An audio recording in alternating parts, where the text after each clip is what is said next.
Hello professionals, ndizera yuko mumeze neza. Ndatekereza yuko natinze kujya live bitewe n'ibibazo bya connection, ariko ndatekereza yuko nta kintu na kimwe gishobora kutubuza gukurikirana training, by'umwihariko training uyu munsi twateguye, imwe muri training zidasanzwe, imwe muri training zagufasha kuba successful muri business dukora. So ndatekereza ko niba unkurikiye, fata screenshot nurangiza ukopiye link upostinge muri groupe, uhamagara abantu bawe baze twige. Mwarimu yahageze, baze twige dukurikirana amasomo agiye kudufasha guhindura business yacu. Nekereza ko umuntu wese uraza kuza gukurikirana aya masomo, business ye iri buze kujya ku rundi rwego rudasanzwe. Yes, so fata screenshot nurangiza ukopiye link, numara kuyikopia uhite upostinga yaba ku ma Facebook, yaba kuri WhatsApp, ahantu hose ugenda upostinga. Tubane muri aka kanya keza ka training nziza ishobora kugufasha nawe ugakorera amafaranga muri M Global Business. So niba rero unkurikiye ndetse iyi live uyikurikiye neza cyane, nyandikira ibintu by'imiriro myinshi cyane muri chat box. Ni training iraza kumara iminota mikeya cyane, kandi training iraza kugufasha kuzamura urwego rwawe, yaba urwego rw'ubumenyi ufite, urwego rw'imyumvire ufite, ndetse n'urwego rw'amafaranga winjiza muri M Global Business. Ndi kumubona neza Iradukunda Jean Baudel, CEO Amigos, my lovely daddy, my lovely father in a business. Ndimo ndamubona neza cyane. Yes, ndimo ndamubona Iradukunda Jean Baudel neza cyane. Nawe wafata screenshot. Yes, nekereza yuko uramutse upostinze hari byinshi cyane byagufasha tugiye kuganiraho, bikagufasha kugira ngo business yawe uyihindure ibe yabasha kujya ku rundi rwego. So tutaje gutinda rero, tugiye gutangira. Topic yacu iravuga ngo how to become serious in network marketing, how to become serious in M Global Business. How to become serious in M Global Business. Ni gute nabaseriye muri M Global Business, cyangwa ni gute tips 15 zose tugiye kuvugaho twirukanka twihutisha, tugiye kuvugaho niba ushaka kuba successful muri M Global Business, ukeneye kuba serious, ukeneye kuba seriye muri iyi business.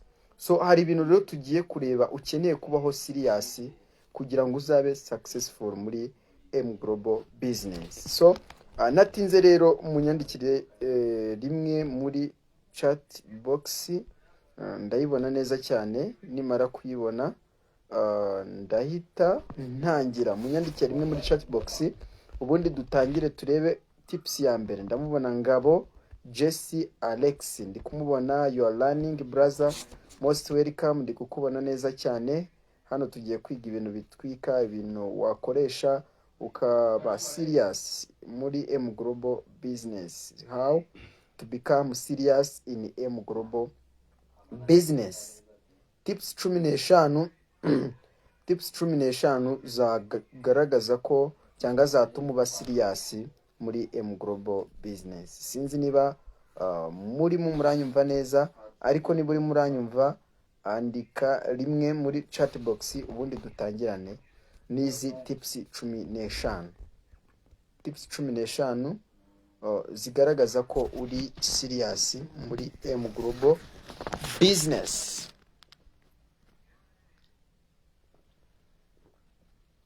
Yes, so iya mbere ni set clear goals.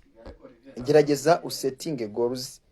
Set clear goals, gerageza ushyireho intego muri M Global Business. Uramutse ukora M Global Business, guys, udafite goals, udafite intego wiyemeje, means you are not serious.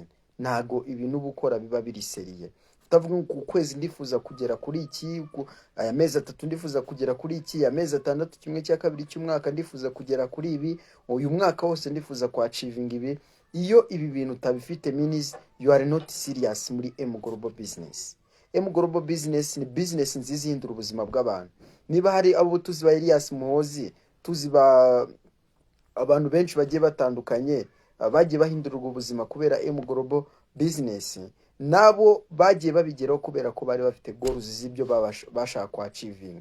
Barabifite, harimo imodoka, harimo n'ibindi bitandukanye. So most welcome CEO the superstar Parmenance, upcoming global ambassador, ndi kumubona neza cyane. Most welcome brother. Ndatekereza ko turi kwiga, turi kuri tips zagufasha kuba zigaragaza kuri serious muri M Global Business. Ya mbere rero, kugira ngo bigaragaze kuri seriye, nuko uba ufite clear goals. Atari ukuvuga ngo uyu mwaka nshaka kuzagura indege kandi nta n'igihumbi udafite na business ishobora kukumacinga inshuro imwe. Byagorana uvuze iyo ntago iri clear pe, amushuwa kitari clear. Ariko uramutse none usetinze ibintu biri clear, ukavuga uti uku kwezi, iki cyumweru nshaka ibi, ubundi bihera ku isaha ndakora ibi, uyu munsi ndakora ibi, iki cyumweru ndakora ibi, ukwezi, amezi 3, amezi 6 ndetse n'umwaka. So nekereza ko byaba ari ibintu byiza bigufasha kugera kuri success. Cya kabiri, educate yourself. Niba uri muri M Global Business ukaba utegereje ko upline ari we wenyine uzaguha ubumenyi, you are cheating yourself. Uri muri beshya wowe ubwawe. Gerageza. Tips ya kabiri avuze ngo educate yourself. Niba ukeneye kuba serious muri M Global Business, you need to be educated by yourself. Gerageza. Ndabyibuka nza kuba serious muri M Global Business, nje kuyikora full time. Most welcome Ricky Anselme, CEO the Conquest team, ndi kumubona cyane n'imiriro myinshi muri chat box. Ariko kimwe mu cyagiye kimfasha ni ukwigisha njye ubwanjye, harimo gukora research kuri internet. Genda kuri internet uhere kuri what is network, what is marketing, what is network marketing, ari aho ngaho uhera. What is M Global? M Global ni iki? Ubihuze M Global na network marketing, ubihuze urebe ibyari byo. Ugende umenya each and everything about network marketing. So ntekereza yuko bizagufasha kandi ku rwego rudasanzwe. Menya ibintu byurimo, bizatuma rwose ugera ku rugero rwiza cyane, bigaragaza kuri siriye. So ikindi cya gatatu ntago ndaza gutinda, develop plan. Guys, niba uri muri M Global ukajya ubyuka gusa ukavuga ngo ngiye mu kazi, utazi ngo uwo munsi ndaza gukora iki, utazi ngo uwo munsi biraza kugenda gute, you are cheating yourself. This means that icyo ukeneye ugomba kugira plan. Develop a plan.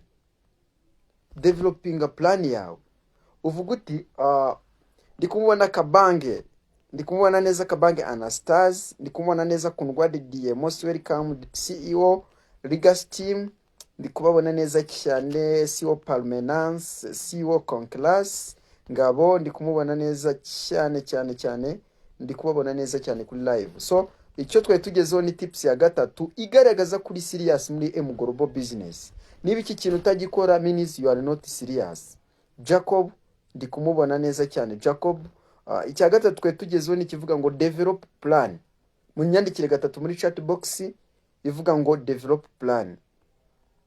Gatatu muri chat box, tips ya gatatu igaragaza kuri serious muri M Global Business. Nyandikira gatatu muri chat box niba uri kunyumva neza cyane.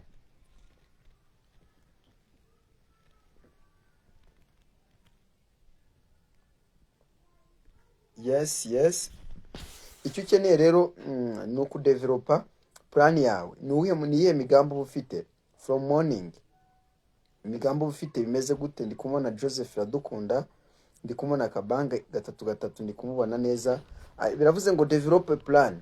Imigambo ufite, katuvuge icyo ba wiyemeje gukora uyu munsi kiba kimeze gute, biba bingana iki. Numara kubigeraho, suppose that wihaye ko plan yawe uyu munsi wihaye ari ugukora ibintu runaka, uraza gukora ama follow up, uraza gukora ibiki, closing n'ibindi byose. Mbese wa planningiye wa munsi wawe. Numara guplaningira wa munsi wawe, imigambi yawe yose y'umunsi wamaze kwipanga neza, uzagenda uyidevelopa. Uvuga uti uyu munsi rero nakoze ibi, ariko nkeneye kuimprovinga, nkeneye kugera kuri iki ngiki. So niba rero ufite development muri plan zawe ugenda ugira buri munsi muri M Global Business, bisobanuye ngo you are serious. You are serious. If not, niba utayifite, do it today, do it now, bizagufasha. Indi ya kane iravuze ngo time management. Nyandikira kane muri chat box, unyandikire time management. Unyandikira kane muri chat box, unyandikire ngo time management. Turi kwihutisha guys, yego twafashe igihe kinini kubera network azadutengushye, ariko nekereza yuko nuza gukurikirana witonze neza cyane, iyi training iraza kuza kugufasha, ndetse ize no gutuma muri timu yawe ureba abantu batari serious. Abantu badafite bino bintu means that they are not serious in M Global Business.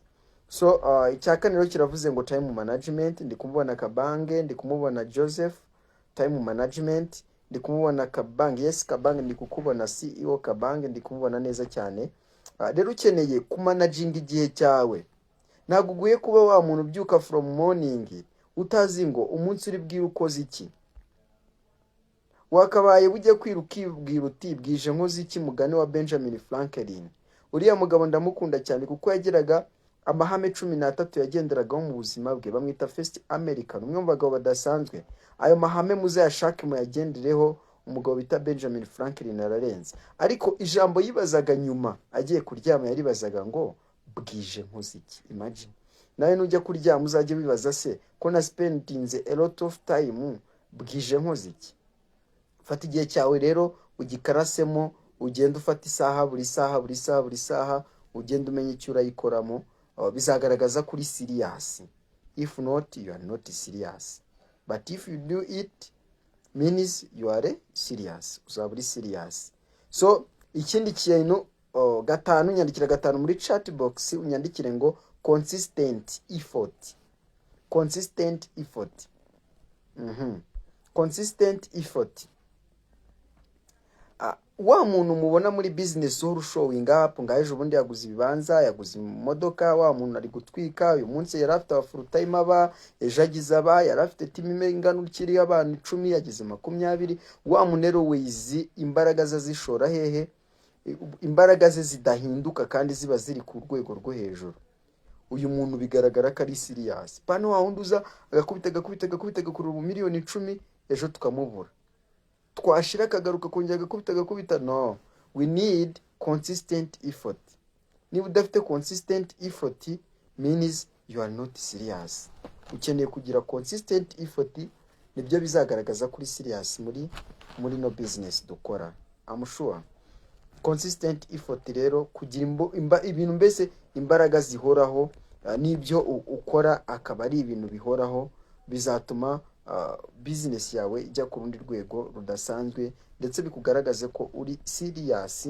Uyu munsi niba uri muri alliance ejo bundi ukifata tukumva ngo wagiye muri twa network turi hano hanze, niko ndi kumva muri iyi minsi ngo bihari, ugasanga hari network twaje ngo utu network bakakubwira ngo you are going to become a CEO. Ngugiye ngo kuba CEO ngo nkuko ngo nuza ari CEO wa team runaka, ngo nawe ngo you are going to become a CEO. Are you sure? No, it's a long. You have to do your business seriously. Ukeneye gukora business yawe uri serious. Ibyo ukora uri serious. Sibyo kandi ukabikora uhozaho. Imbaraga zawe uhozaho. If not, hamwe bari kukubwira ngo ujye ngo harimo amafaranga ngo how to network ngo twaje ngo kandi turatwika. Guys, ndababwiza ukuri, I learned a lot from CEO professionals. Niwe wagiye utuganiriza agatubwira ngo natwe twe dufite ama business meza, ariko haje network tudutwara abantu. Ariko ndabizi neza niba nari kunyumva uyu munsi babandi bagiye muri twa network, ndahamya neza hafi 100% ko nta batigeze baba successful, ahubwo n'ubundi still bagiye baguma muri bwa buzima cyangwa ugasanga baspending a lot of time just for nothing. So bivuze ngo kora ibintu bye mu buryo buhoraho, witakaza umwanya wawe uraho ngaho gusa. Hari ikintu nize muri muri NDO ya company ikunda gutanga bavuga ngo you can't serve two masters, ngo nta wakeza abami babiri.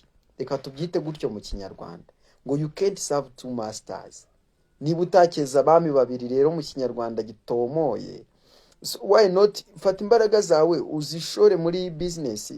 Niba M Global Business wahisemo, it will be better kandi uzaba successful. Ahubwo kureka ejo bundi ukajyari ugahurira na challenge n'ubundi naho ukagavuga uti ndabona none babandi twatangiranye bageze kure. Ndakubwiza ukuri yuko ibyo bintu bizatuma udindira.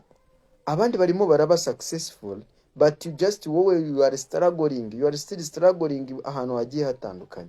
Just you have to be constant. You must have a consistent effort. Tugomba kugira is consistent effort, imbaraga ushyira muri business yawe mu buryo buhoraho, pana kuvana ngo wagiye, pana kuvana ngo wagiye aha, bizagufasha cyane. Ngo ndikubona neza ka bank Anastasia ngo ngiye kuba CEO. Yes, barakubeshya bakakubwira ngo ngibyo ngo byihorere, ngo you are going to become a CEO, ngo ugiye kugenda ngo ube CEO. Oh my god, you are cheating yourself, bro. This is a real business. Just you have to learn from the legacy. Company yacu ifite ibigwi, ifite ibintu byubatse kandi biri very strong. Igira kuri ibyo ngibyo gusa, sibyo? Don't allow anyone to disturb you. Niwemere umuntu kakudisturbinga, akudiscourage, ubundi ari kubwira business just imaze amezi 5. Imagine, ibaze ikintu kimaze amezi 5, kimaze umwaka umwe. Our business is very strong, imaze imyaka 17. Imagine 18 ugiye kuzura, ubundi umuntu akaza kubwira ngo bimeze gutya bimeze gutya. I don't like that ones. Ahubwo icyo nkunda nishimira ni ugushora imbaraga zanjye ahantu nizeye. Ikindi cya 6, nyandikira 6 muri chat box. Tips ya 6 igaragaza kuri serious muri M Global Business. Aka nako nimba utagafite you are not serious, but nukagira uyu munsi urabaye serious. Nidufasha Paul ndi kumubona cyane, consistent effort. Nyandikira 6 muri chat box dukomeze. 6 muri chat box iravuga ngo effective communication. Nyandikira effective communication muri chat box. Yes, binyandikire kugira ngo nutakurikiranye neza nazaza kuyisubiramo bizamworohere. Nyandikira 6, nyandikire effective communication.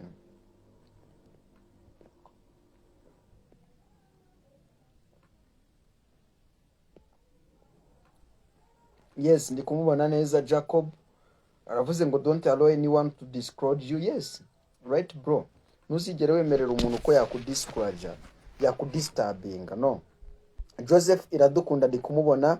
Rick Anselme ndi kukubona brother. Neza Grace ndi kumubona neza. Kabank Anastasia ndi kumubona 6. Effective, just reka nkwibutse, just you can take a screenshot. Wafata screenshot and then ugapostinga kuri WhatsApp group, ugashiraho na link, abantu bawe bakabasha kwitabira. It will be better kuko bizagufasha cyane. So 6 iravuze ngo rero effective communication. Ukeneye kugira communication yawe iri effective. Navuga reka tuyite itanga umusaruro. Kugira communication, sinzi niba muraza kubyumva neza cyangwa n'ikinyarwanda nabishyiramo, abantu bandusha ikinyarwanda baze kubishyiramo banyandikire. Ariko kugira na communication n'abantu, yaba good effective communication n'aba prospect, ndetse na effective communication n'aba partners bawe. Iyo utazi gucommunicatingana nabo uyoboye, ejo bundi bashobora kugukorera ikintu ugasanga bigize gute, byangije business yawe. But iyo ufite iyi effective communication, ubuzi no kuganira n'iki n'abantu bawe, ubuzi no buri kimwe cyose no kumenya uko ubatwara, aho ikibazo kiri buri kimwe cyose uburi kukibona.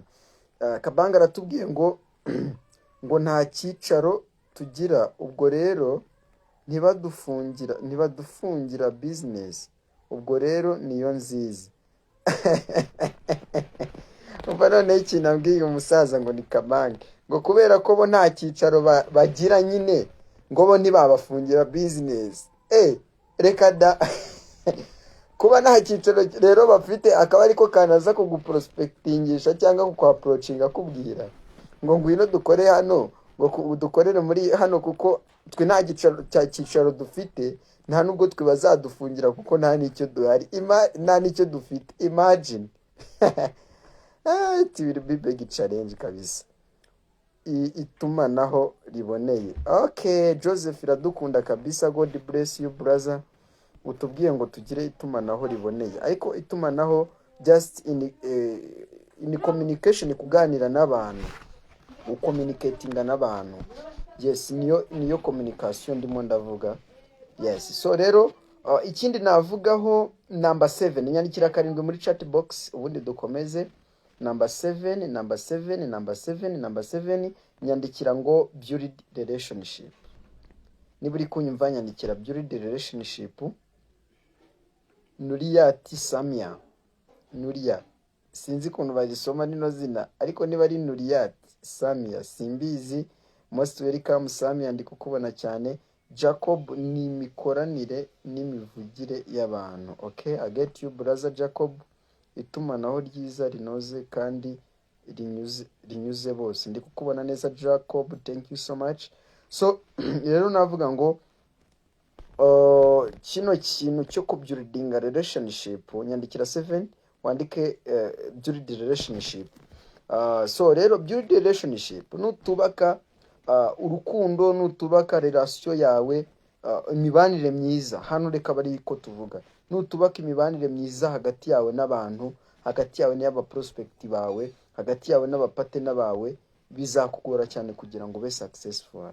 Ukeneye kubaka imibanire myiza, ukeneye kubaka, n'uburi wa muntu userera nabo, n'uburi wa muntu urwana nabo, n'uburi wa muntu numvisha ngo ari n'abaplane barwana.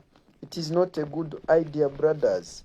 Ikintu kiba gikenewe hano, just you have to chill down, mukaganira, mukareba aho bitagenda neza, and then mugashaka igisubizo, hatajemo imbaraga z'umubiri nyaboneka, imbaraga zo guterana amangumi n'ibindi byose. So icyo navuga rero nuko ukeneye kubaka relation cyangwa urukundo muri team, uburyo wabikoramo, kugira twatu meeting, gusurana, kugira utuntu nk'utwo ngutwo tugenda tuzamura relationship muri team. Ibi bintu nimba ubikora, hang around hari hang around ugirana n'abafatana bawe, ukagira hang around igihe uganira n'aba prospect bawe, it will be better, I know.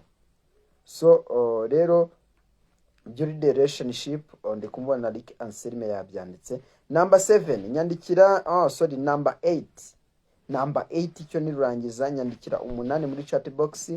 8 muri chat box nyandikire 8 n'imiriro myinshi cyane, yinyandikire muri chat box, ubundi turebe kino kintu cya 8 nacyo kiza cyane nakunze, kiza cyane. Umuntu aramutse agikoresheje pana kucyandika mu ikayi, umuntu akaramuka yumvishe context yacyo, ndabizi neza ko ibintu twakora byaba biteye n'ubwoba. Buri muntu wese yadutinya, success zacu ahubwo zo zanatugirira ubwoba. Kavuga uti uyu muntu noneho niba ari nk'ikimodoka uguze ukavuga uti ukajya ugitwara kabisa wumva uri comfortable, niba ari inzu ukavuga uti I deserve it. So icyo gihe success bayamaze kugutinya, byarangiye, wowe wamaze kuyitinyuka. Mukeneye gutinyuka ama success yanyu. Nyandikira rero 8 cyangwa 8 muri chat box, ubundi dukomeze. Rick Anselme ndi kumubona.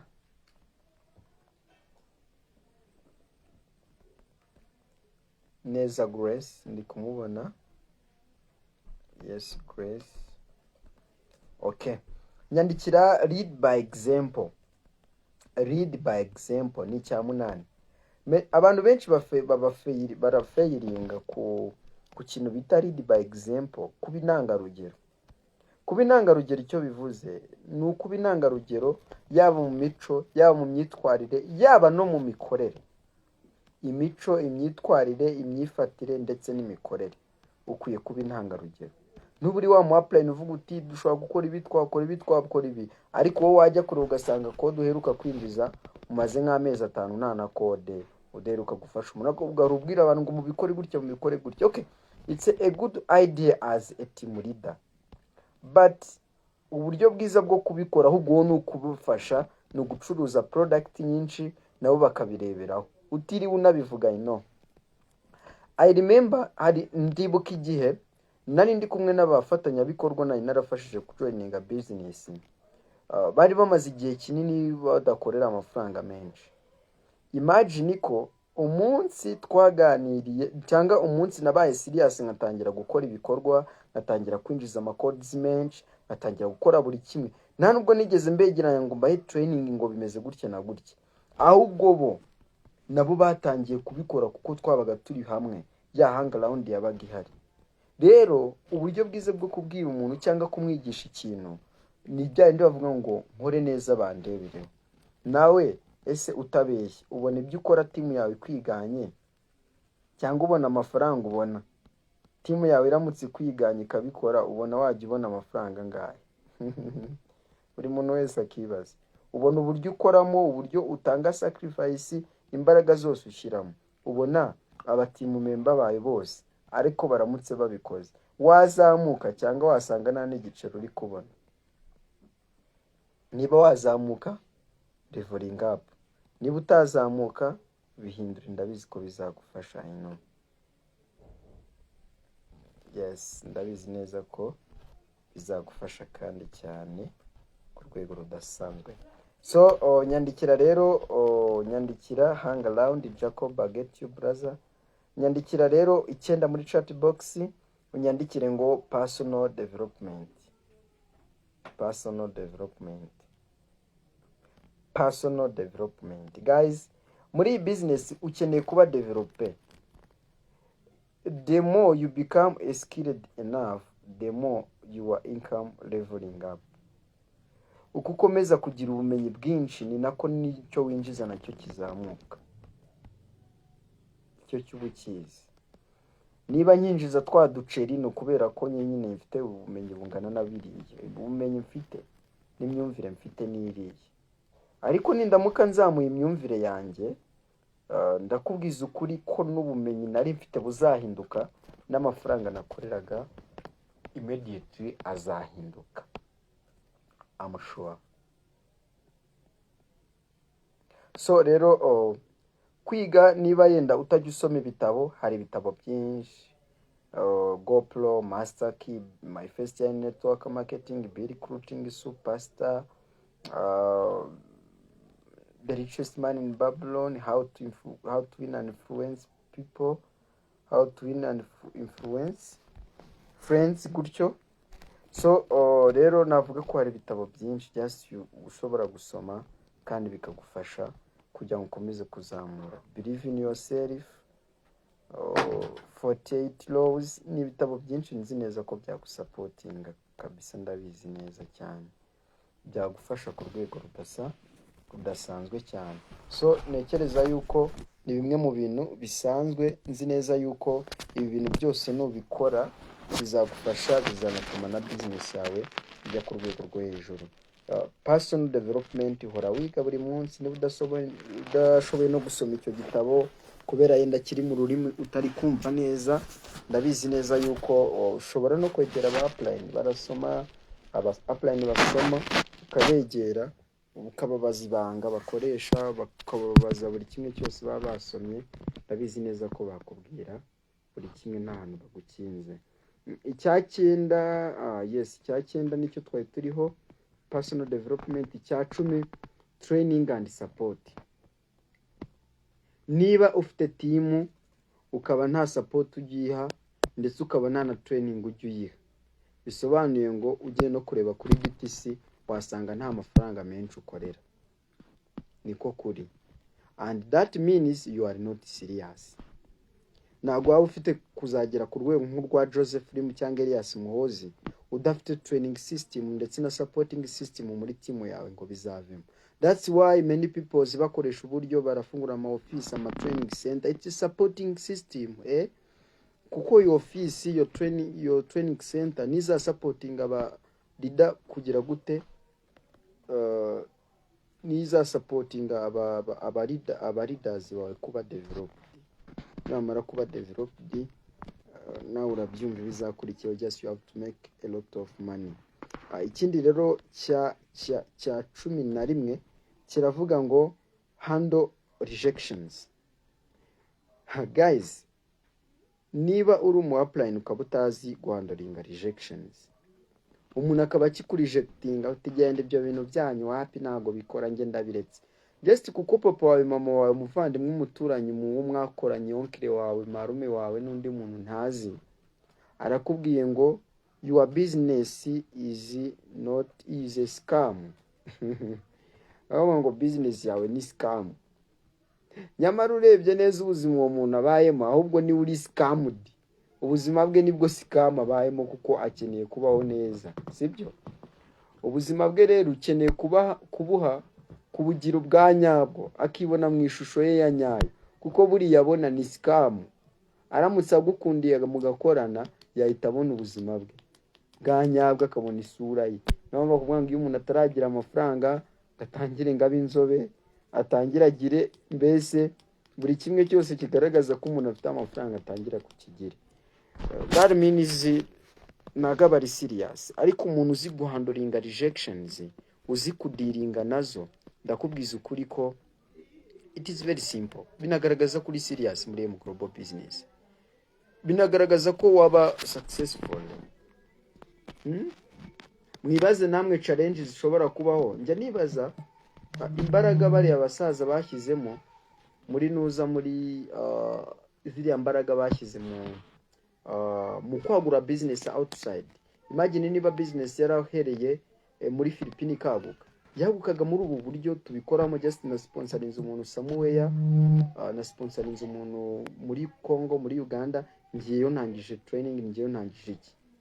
Ibyo ngibyo niko nabo bagiye bagura business na bakabatonge n'abandi bakibuka yageze no muri Afrika.